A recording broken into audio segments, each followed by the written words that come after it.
Hi guys, I'm Ben from Adaptalux and welcome to another macro photography tutorial. Today we're going to be getting some really close-up shots of moss, so stick around and we'll get started.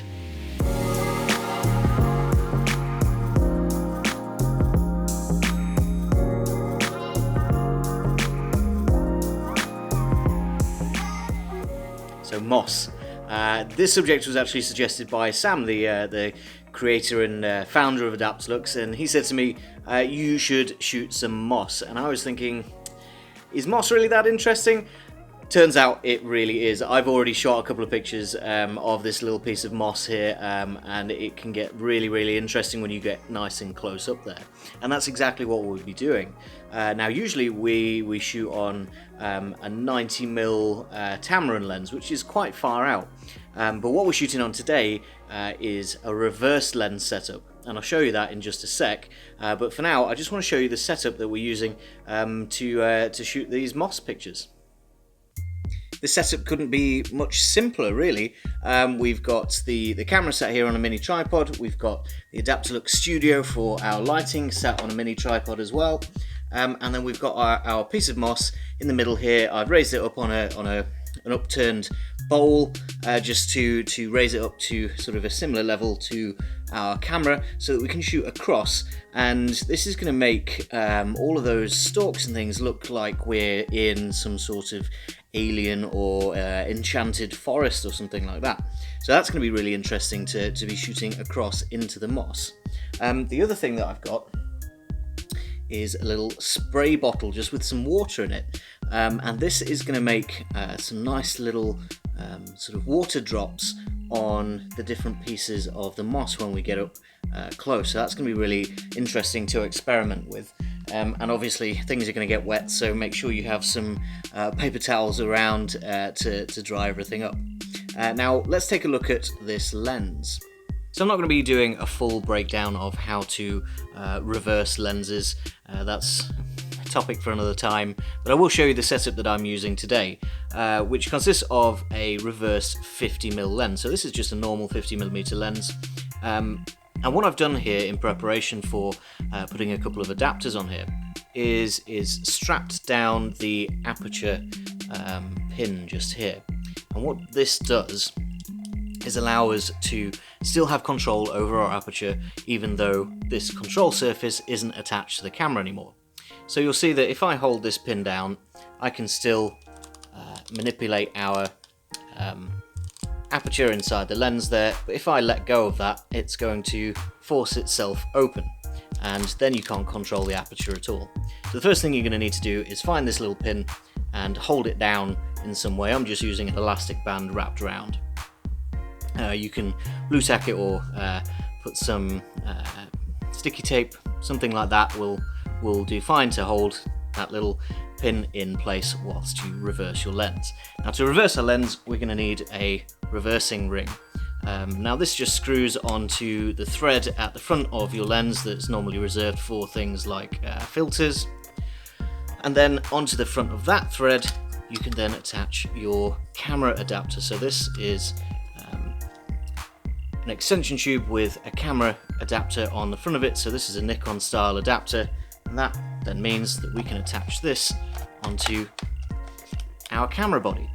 And what we've then got is our 50mm lens flipped round. So when it was a normal lens, it would have been making big things small onto the camera sensor, and now we're going to be able to make small things big onto the camera sensor using sort of the opposite method of how lenses work. So that's a really quick rundown of how I've reversed these lenses.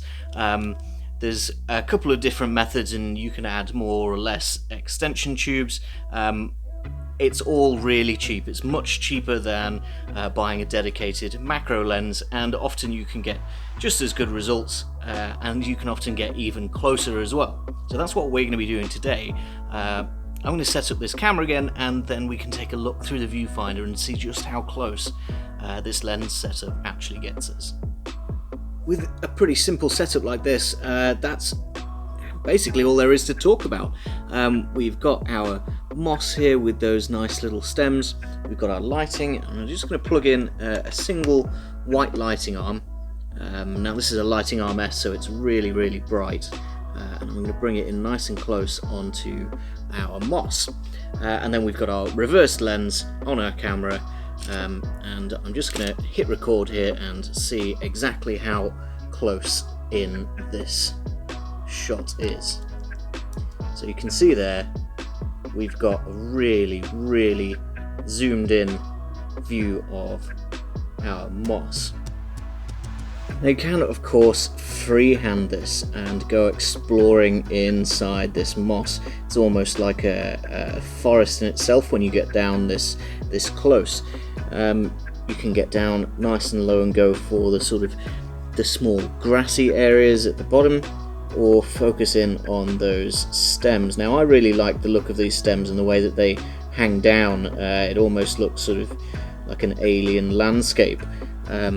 So that's what I'm going to be doing. I'm going to be exploring around this moss, moving the subject around a little bit. I'm going to be moving our lighting around so that you can get different perspectives on the shadows falling on all of these different stems. And of course I'm going to be exploring all of these little areas around our subject. And you can see that I've already popped some water droplets here on some of these stems, and that's just using our spray bottle. You can just spray a couple of spritzes, and then you've got some really nice interesting water droplets to capture as well on the moss. Now this is a pretty random way of doing it. You can be more precise with sort of a pipette dropper or a syringe. If you've got something like that you'd be able to very precisely pop some water droplets down on here. And of course if you're just shooting outside, you can just wait until it rains and it will do it naturally for you. But shooting in your own home at your own leisure and comfort, it's kind of cheating to have a spray bottle, but it really does add some really interesting little features into the already really interesting mossy landscape. So while we're talking about the water droplets and our lighting, you'll notice as you explore around, if you've got water droplets in the background of the image out of focus, which it will be with a lens setup like this, it will be quite a shallow depth of field, you'll notice that the light catching on those water droplets will make some really nice bokeh effects in the background, and those are really nice to pick up on. So you'll also notice that moving the lighting around to the sides or to the front will change how the light falls on the water droplets that are in the foreground as well. So definitely experiment with where your lighting is going to be sat, because it can make all the difference for the foreground and the background. I'm going to get started shooting now, moving our subject around like normal, moving our lighting around and experimenting with that, maybe adding a couple more lighting arms and maybe even a couple of different colours as well, just to get some dramatic effects shining through our little piece of moss. And I'm also going to be using our spray bottle quite liberally. You'll be surprised how fast the moss actually absorbs the water, so you don't need to be too sparing with it. After a couple of minutes, all of these water droplets will have been absorbed, especially if you've got a particularly dry piece of moss like mine. So I'm going to just go nuts and see what I can get.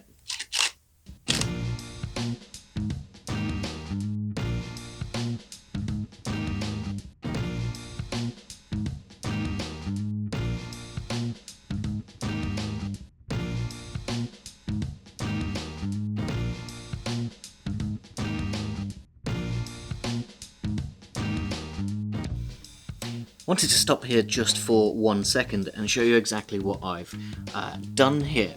So you can see that we've got more lighting arms plugged in. I've got a green, a red and a white all plugged in here now.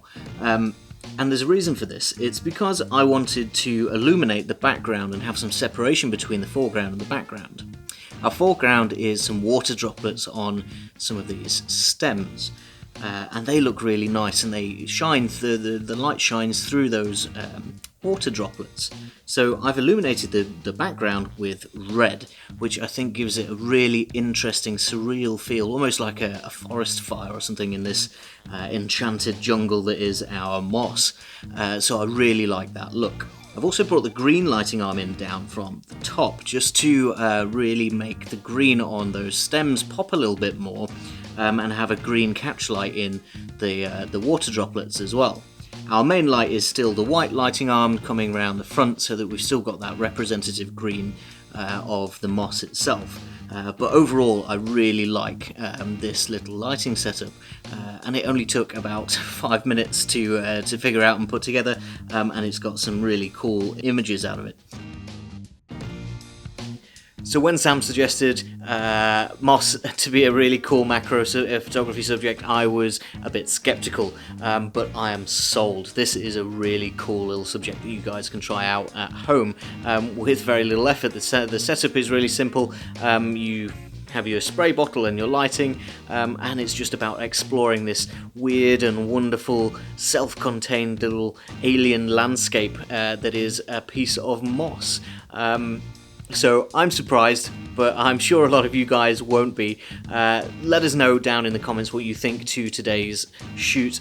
Give the video a like if you enjoyed it, and make sure to go and check out some of our other macro photography tutorials where we go exploring bubbles, and our latest UV video is really interesting as well, so check those out and subscribe for some more macro photography tutorials, ideas and inspiration in the future.